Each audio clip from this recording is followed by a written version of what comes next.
Fórum, el valor del conocimiento. Bienvenidos a Fórum Entrevistas. Estamos con un gran amigo, el doctor Juan Esteban Sanín. Doctor Juan Esteban Sanín, abogado, tributarista. Bienvenido a su casa, doctor Juan. Muchas gracias, doctor César. Bueno, muy bien. Invitamos al doctor Juan para hablar de un tema que causa mucho revuelo y son los conceptos de la DIAN y la próxima reforma tributaria. Y es que cada vez más la administración de impuestos, cuando alguna norma se desbalancea o no le gusta mucho, interfiere con conceptos en esa normatividad. Y arranquemos con ese tema, doctor Sanín, y le propongo que hablemos inicialmente de los activos en países de la CAN y del impuesto a la riqueza y de recientes decisiones que se han tomado sobre ese aspecto. Muchas gracias, doctor César. Sí, efectivamente, los empresarios hoy en día están dedicados a mirar cómo evoluciona la reforma tributaria en el Congreso y cómo pueden organizarse legítimamente para optimizar su carga fiscal. ¿Qué ha pasado? Que la DIAN expide conceptos donde no siempre las interpretaciones son concordantes con lo que dice la ley. En este caso de los activos que existen en la CAN, salió hace poco una sentencia, que es la sentencia de Fiberglass, donde el Consejo de Estado determinó que, contrario a lo que insistía la DIAN en sus conceptos, todos los activos ubicados en países de la CAN podían restarse, en este caso, de la base para liquidar la renta presuntiva, que mutatis mutandis aplica también al impuesto al patrimonio y al impuesto a la riqueza. Bueno, doctor, yo hoy le voy a pedir que bajemos eso un poquito, porque algunos de nuestros, digamos, televidentes, primero no le entendieron su latín, y lo segundo es que se hace necesario decir que se trata de activos ubicados en países de la CAN y no solamente de inversiones. Exactamente. ¿Cierto? No son solamente las acciones, las cuotas o partes de interés que tengan en esos lugares, sino todos los activos. Y estamos hablando desde el efectivo, pasando por las inversiones, incluso hasta la maquinaria, propiedad, planta, incluso sucursales. Exactamente, así es. Básicamente, a raíz de la decisión 578 de la Comunidad Andina, del Acuerdo de Cartagena, se estableció que los activos solo podían ser gravados en el país de la CAN donde estuvieran ubicados. Esto para efectos de que no existiera doble tributación entre los países miembros de la Comunidad Andina. Entonces, ¿qué pasa? Si una compañía colombiana tiene unas inversiones en países de la CAN, pongamos un ejemplo. Llámese. En Ecuador. Exactamente, en Ecuador. Se tiene su cuenta corriente, una cuenta corriente. 5 millones de dólares en Ecuador. Exactamente. Que esos son 10.000 millones de pesos hoy mal sumados. Así que es. en el impuesto al patrimonio valen un dinero importante, después Claro. de los 5.000 incluso. Esos activos no podrían entrar a conformar la base gravable para el impuesto a la riqueza, porque por una norma supranacional que se aplica con prelación a la ley colombiana, solamente pueden ser grabados en el país de origen, en el país de la fuente, en la CAN. Entonces, esos activos solamente podrían ser grabados con el impuesto al patrimonio en Ecuador. Veamos. Por lo tanto, no se suman para la base. No es que se sumen y luego se resten, porque no se puede restar. Queríamos que hiciéramos ejercicio, es decir, usted toma entre sus activos, por ejemplo, 90.000 millones en determinados activos y esos 10.000 millones están en esa cuenta corriente. ¿Usted coge 100.000 millones de activos y resta los 10 o simplemente ni siquiera los suma los 10? No lo suma. No lo suma porque digamos que no existe el mecanismo para restarlo. Lo que te está diciendo la norma supranacional es que esos activos no pueden ser grabados en Colombia. Entonces no se tienen en cuenta para la determinación de la base. Diríamos que pacta sunt servanda. Así es. Los pactos son para cumplirse según los acuerdos internacionales y este acuerdo internacional primaría sobre la ley local sin derogarla, sino que en ese caso especial primaría esa ley internacional. Qué interesante tema para el caso de la planeación tributaria en materia de esta próxima reforma. Segundo tema, doctor Sanín, dividendos entregados a terceros, no accionistas. ¿Será que el no constitutivo de renta o que el dividendo que está no grabado será dependiendo del accionista o dependerás del dividendo? ¿Cómo es la cosa allí? Sí, muy interesante. Ese fue otro concepto que la DIAN sostuvo por mucho tiempo y acaba de ser, digamos, definido por el Consejo de Estado en la sentencia de la empresa frigorífico San Martín de Porres. ¿Qué pasó acá? Básicamente, un accionista constituye a favor de un tercero no accionista una prenda sin tenencia sobre los derechos de sus acciones, sobre los derechos económicos. Contrato de prenda, Doc, yo le voy haciendo unas traducciones aquí, Sí. usted es muy técnico y hay algunas personas que quisieran conocer un poco más. Contrato de prenda, que es un derecho real, Exacto. acciones que tiene un accionista y le puede decir a otro, mire, yo le voy a dar en garantía mis acciones y entonces constituye una prenda. Perfecto. Y en ese contrato de prenda se podrá establecer que el acreedor a quien se le dio la prenda, pues puede recibir, en este caso, los dividendos. Exactamente. Ahí sería un tercero que no es el accionista recibiendo dividendos. Así es, Muy exactamente. bien, doctor, continúa ahí con el tema. Entonces la DIAN insistía en que los ingresos recibidos por tal concepto por parte del tercero no eran ingresos no constitutivos de renta porque no eran dividendos. La DIAN lo que decía era, mire, un tercero que no sea accionista no puede recibir un dividendo porque no tiene un ánimo asociativo con esa compañía que está distribuyendo el dividendo. No podía ser posible, porque entonces, ¿cómo los decretaron? Solo se pueden decretar los dividendos. ¿Cómo me va a decir que el dividendo decretado no es un dividendo? Exacto, entonces, ¿qué es lo que decía en este caso, digamos, el frigorífico y también, pues, obviamente, digamos, el tercero que recibía los dividendos? Decía, mire, un momento, estos son dividendos que se decretaron en cabeza mía por un derecho real sobre un activo que eran las acciones.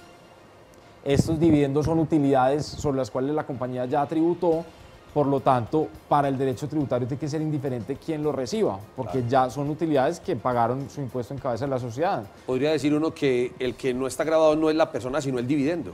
Así es, Sin exactamente. importar finalmente quién es el que reciba el dividendo ya lleva la tarjetica, ya lleva el Claro. sticker Sí. diciendo que es dividendo no grabado. Claro. Y tan es cierto que si se tratara de un contrato de prenda, ese dinero se le estaría abonando a un crédito con ese acreedor. Así es. Entonces definitivamente sí era un ingreso del accionista en ese caso. Por supuesto, por supuesto. Entonces, básicamente el Consejo de Estado analiza qué es realmente un dividendo y si la naturaleza de dividendo se desvirtúa por el hecho que se pague un tercero, y dice que no, que el dividendo son utilidades que si ya pagaron impuestos en cabeza de la sociedad se pueden distribuir a un tercero o a un accionista como no grabadas en cabeza de estas personas, es decir, como ingreso no constitutivo de renta. Entonces, digamos que esto abre el camino para flexibilizar un poco el tema del pago de los dividendos y obviamente para hacer una planeación tributaria correcta al momento, digamos, de pagar dividendos y sobre todo pues en este momento que la gente está mirando cómo optimizar el impuesto a la riqueza. Yo le quisiera hacer una pregunta, pero no me vaya a cobrar la consulta. Y si se tratara de usufructo. En materia de usufructo, básicamente el Consejo de Estado miró el tema y existe una sentencia como del año 91 que establece que el usufructuario sí puede recibir, o sea, que el usufructuario que percibe un dividendo lo percibe como dividendo. Claro, que es un fue el derecho de argumento, goce, ¿no? claro, que este fue un argumento para que el acreedor prendario dijera, mire, si usted le aplica esta norma al usufructo, que también es un derecho real, Claro, porque no me lo puede aplicar a la prenda. claro. Y la DIAN simplemente dio su discusión y llevó el tema hasta el Consejo de Estado.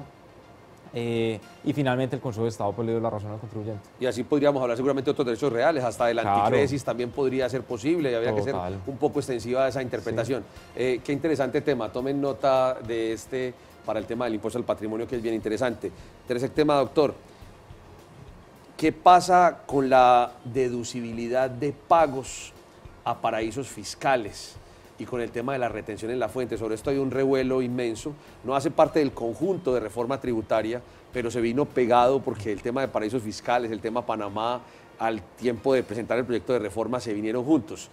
¿Qué pasó con este tema de los pagos a paraísos fiscales y su deducibilidad? Sí, esto sin duda ha sido un tema pues álgido en las últimas semanas.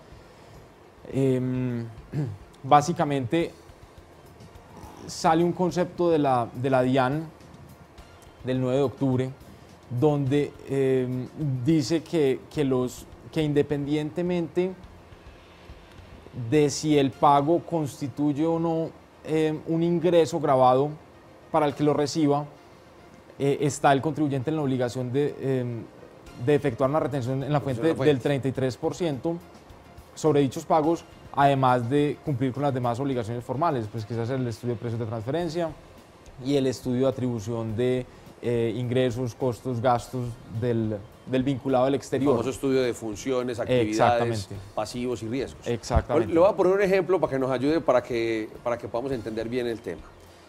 Hago una importación de productos que vienen de Hong Kong. Hong Kong es paraíso fiscal en la actualidad. Yo le voy a comprar $100.000 en producto a Hong Kong. El señor de Hong Kong nunca ha venido a Colombia. Nada tiene que ver con Colombia, no es vinculado desde el punto de vista tributario ni desde el punto de vista comercial a la compañía colombiana. Yo le giro los $100.000 y tengo que hacerle, según la DIAN, entonces retención en la fuente del 33%. Así es. Entonces la importación te saldría en $133.000 que los debe asumir el empresario colombiano, el importador. Entonces se acabó el comercio con Hong Kong. Se acabó el comercio con Hong Kong. Entonces, 33% más caro. Casi que es un sobrearancel, por decirlo de alguna manera. Totalmente. Entonces, ¿qué es lo que está pasando? Que el empresario está teniendo que buscar alternativas como, por ejemplo, decir, mire, factúreme desde la China.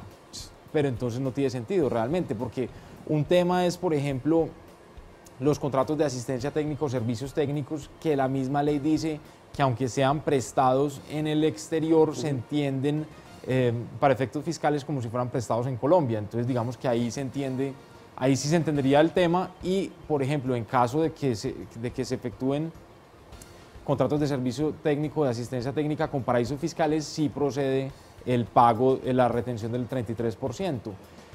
Y eso se entiende y eso está bien, pero en el tema de comercio exterior realmente es inaudito esto y esto es un sinsentido que pone a los empresarios colombianos y al comercio colombiano en una situación supremamente difícil. Sí, muy complejo, sobre todo en el sentido de que ese señor que está en Hong Kong, que jamás ha conocido Colombia, que no es vinculado con Colombia desde ningún punto de vista, su ingreso es de fuente en Hong Kong. Así es. No de fuente colombiana, no hay lugar a la retención en la fuente y por esos conceptos DIAN pues nos quedaríamos entonces con esa retención en la fuente sin que fuera un ingreso de fuente nacional. Claro, entonces ahí lo que tiene que hacer realmente el contribuyente es mirar la ley. Porque los conceptos, porque si uno mira la pirámide de Kelsen, que es, digamos, la estructura normativa y jurídica aplicable en Colombia. La jerarquía normativa. La jerarquía normativa, uno tiene que ir mirando cómo se aplican las diferentes leyes dependiendo a su ponderación. Entonces, por ejemplo, si volvemos al tema de lo de la CAN, aplica primero las normas de la CAN.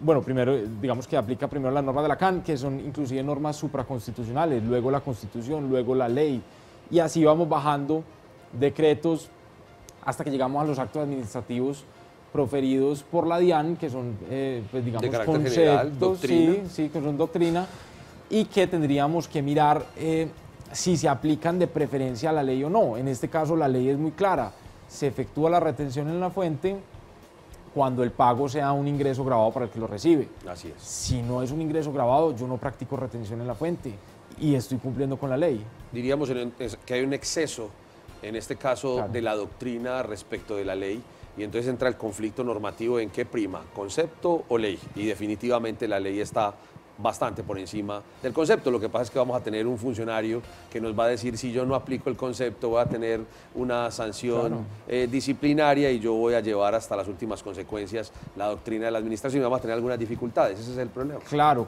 y sobre todo porque como los actos administrativos tienen una presunción de legalidad. Entonces hasta que no se decrete la nulidad de ellos, pues se presume que rigen. Entonces realmente ponen al contribuyente en una situación muy complicada porque le dicen, mire, este es el concepto vigente, nosotros tenemos que fiscalizarlo con base en este concepto, ya usted mirará si quiere meterse en esta discusión o no, y entonces es una apuesta porque 99 de cada 100 contribuyentes van a decir, pues hombre, paguemos el impuesto así estemos o no de acuerdo, Y uno de O ellos... busquemos una alternativa de movernos del paraíso fiscal a otro lado, exacto. como lo dijiste. Y uno de ellos dice, no, yo sí atiendo en la ley y voy a discutir esto y lo llevo hasta el Consejo de Estado. Discusión que y esas son podría las ser hasta más sentencias. costosa, podría ser hasta más Claro, costosa. pero esas son las sentencias que van saliendo y que le van dando pues como el camino al contribuyente. Si no, usted se encarga de pedir la nulidad un día de estos, doctor, que ha sido tan acucioso en pedir las nulidades y las inconstitucionalidades. El último tema que tendríamos acá, mi doctor Sanín, sería el impuesto a la riqueza y los contratos de estabilidad jurídica. ¿Qué hacemos con el tema de los contratos de estabilidad jurídica si estaba estabilizado el impuesto al patrimonio y ahora nos aparecen con este nuevo, novísimo impuesto que dicen que no es nuevo cuando vamos a hablar de dinero, pero dicen que es nuevo cuando vamos a hablar de su hecho generador y sus elementos como tributo? ¿Qué Claro. hacemos con esos contratos de estabilidad? Pues, César, este ha sido un tema, digamos, de mucho debate. Inclusive la ANDI ha sido pues muy activa en este tema.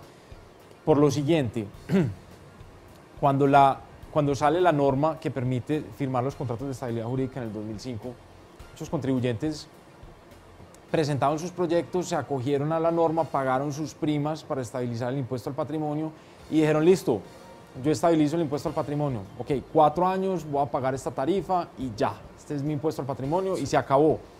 Tengo un proyecto de largo plazo, voy a hacer una inversión considerable, no vuelvo a pagar impuesto al patrimonio. Se firma con el Estado el contrato. Luego, a los 4 años llega y dice, no, este es un nuevo impuesto al patrimonio, pero es un nuevo impuesto que no se puede estabilizar. Correcto. La DIAN dice, no, es que usted no puede estabilizar impuestos que al momento de la celebración del contrato no existían. No existían. Entonces el contribuyente dice, no, un momento, que es que yo ya, es el mismo impuesto, es el mismo hecho generador, la misma base gravable, etc. Entonces empiezan las discusiones judiciales.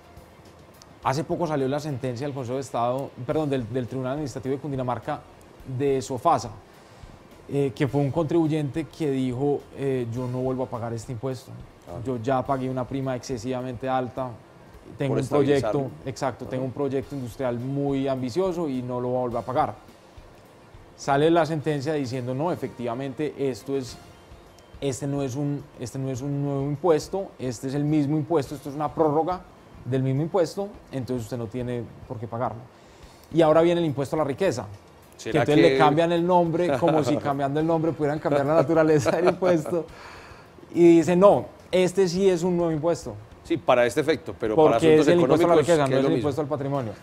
Entonces, pero es el mismo hecho general, la misma base gravable. Entonces, realmente aquí también hay que mirar un poco el tema de la lealtad pues del gobierno con los Y empresarios. de la seguridad jurídica que se y ve de la asaltada seguridad jurídica, cada sí, 1.5 años con estas reformas Así tributarias. es, así es. Bueno, doctor Sanín, gracias por acompañarnos en este programa. Muchísimas Lo queremos gracias a invitar para que esté con nosotros cuando salga el proyecto de ley de reforma tributaria y ya sea una ley de la República, para que nos Claro que sí. acompañe a debatir esos temas tan interesantes. A ustedes pueden visitarnos, pueden estar siempre en nuestra biblioteca, pueden ver nuestros debates y nuestras entrevistas aquí en www.forum.com.co. Muchas gracias.